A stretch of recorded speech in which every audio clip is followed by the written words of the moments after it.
ஆமா 5 ரூபாய் கொடுத்து குங்குமம் வாங்குறோம். அது எங்க வைக்கிறோம்? நெத்தியில திலகமாக வைக்கின்றோம். பிறகு பூஜை அறையிலே வணங்குவதற்காக வைக்கின்றோம். 500 ரூபாய் கொடுத்து செருப்பு வாங்குறோம்.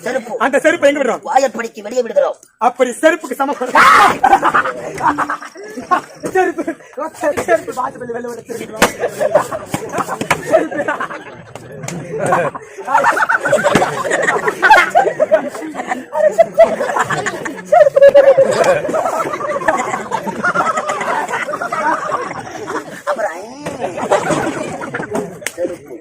செருப்பின் சிறப்பறியாதவனே, ஒரு செருப்பு 14 வருடம் ஒரு நாட்டையே ஆண்டிருக்கிறது ராமாயணத்தில். அதை கேட்டு நான் என்னடா பண்ண போறேன்? எனக்கு அதெல்லாம் வேண்டாம். செருப்பை பத்தி சொல்லாத.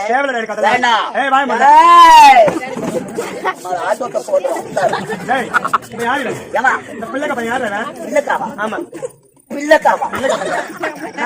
பிள்ளைக்கா சுண்டக்கா வாழைக்கா போடலாம். அது நான் பிள்ளைக்கா புது காய் பாக்குறியா? காய் காட்டுறாங்க.